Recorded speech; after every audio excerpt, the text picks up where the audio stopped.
Good evening and जय हिंद दोस्तों। हमने जो कॉन्सेप्ट्स डिस्कस करने के लिए इकोनॉमी के जो सीरीज़ चलाई हुई है उसके इस नेक्स्ट लेक्चर में आज हम रिज़र्व बैंक ऑफ इंडिया के बारे में कुछ बातें समझेंगे।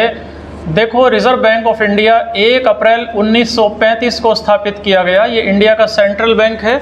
इसकी स्थापना आरबीआई एक्ट 1934 के तहत की गई है और इंडियन बैंकिंग सिस्टम को कंट्रोल करने के लिए यानी रेगुलेट करने के लिए आरबीआई को जो शक्तियां मिलती हैं वो जिस कानून से मिलती हैं उस कानून का नाम है बैंकिंग रेगुलेशन एक्ट अर्थात बैंकिंग नियमन अधिनियम 1949। अब आरबीआई का संगठन कैसा है ये देख लेते हैं।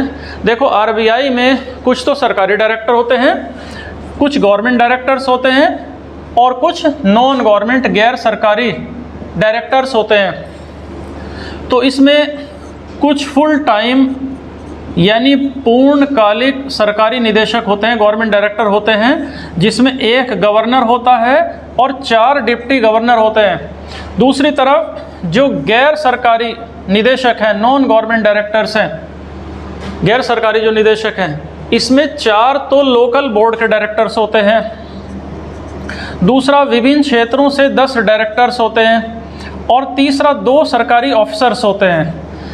तो आरबीआई के तहत सभी इम्पॉर्टेंट डिसीजन केंद्रीय निदेशक बोर्ड लेता है, सेंट्रल बोर्ड ऑफ डायरेक्टर्स लेता है और उन निर्णयों को लागू कराने के लिए लोकल बोर्ड की सहायता ली जाती है। जो केंद्रीय निदेशक बोर्ड है उसके तहत एक गवर्नर और अधिकतम 4 डिप्टी गवर्नर्स होते हैं जो पूर्णकालिक है, ये हमने समझ लिया। और आरबीआई के काम क्या क्या है? तो कई काम है आरबीआई के, जैसे आप ये देख लीजिए कि केंद्रीय बैंक के रूप में यह बैंकिंग प्रणाली को कंट्रोल करता है।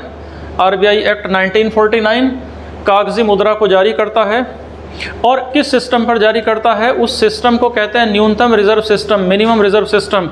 इसका अगला काम है नए बैंकों को ये लाइसेंस देता है कामकाज के लिए। चौथा, ये मॉनेटरी पॉलिसी की समीक्षा करता है। हम अगले लेक्चर में समझ लेंगे कि मौद्रिक नीति क्या है।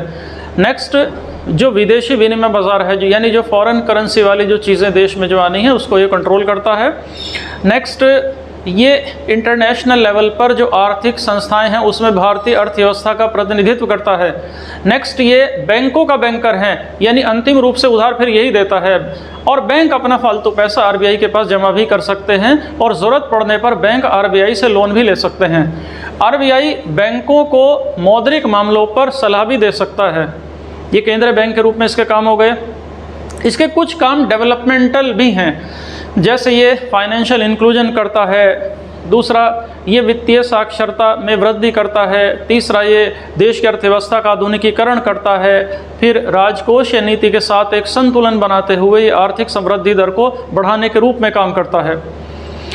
आरबीआई के गवर्नर की नियुक्ति देखो, आरबीआई एक्ट 1934 के तहत केंद्र सरकार के द्वारा की जाती है और सरकार गवर्नर की दोबारा भी नियुक्ति कर सकती है। इस बात पर ध्यान दीजिएगा, आरबीआई का गवर्नर सरकार के द्वारा दोबारा भी नियुक्त हो सकता है और जो सेंट्रल बोर्ड है वो सरकार द्वारा अर्थव्यवस्था के विभिन्न क्षेत्रों का प्रतिनिधित्व करने के लिए वहाँ कुछ डायरेक्टर नियुक्त किए जाते हैं।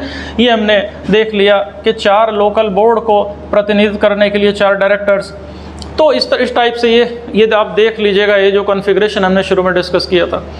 केंद्रीय बोर्ड में सरकार द्वारा भी 2 प्रतिनिधि नियुक्त किए जाते हैं जो सरकार द्वारा अपनी नीतियों के बारे में पक्ष रखते हैं। और जो केंद्रीय निदेशक बोर्ड है, यानी ये जो एक गवर्नर और 4 डिप्टी गवर्नर है, इसकी 1 साल में कम से कम 6 बैठक और 1 तिमाही में कम से कम 1 बैठक होनी ज़रूरी है। फिलहाल आरबीआई के जो 4 लोकल बोर्ड हैं उसमें कोलकाता, दिल्ली, मुंबई और चेन्नई हैं, जो क्षेत्रीय आर्थिक हितों को पूरा करने के लिए केंद्रीय निदेशक बोर्ड को यानी 1 गवर्नर और 4 डिप्टी गवर्नर को सलाह देते हैं। इसके अलावा आरबीआई को अपने काम पूरा करने के लिए क्षेत्रीय कार्यालयों को भी पूरा किया जाता है। क्षेत्रीय कार्यालयों के जो काम है उनको भी पूरा आरबीआई करता है। तो फिलहाल बस हम अपने बेसिक्स कॉन्सेप्ट्स में इतना ही डिस्कस करेंगे। नेक्स्ट लेक्चर में हम नेक्स्ट कॉन्सेप्ट डिस्कस करेंगे। Till then, thank you.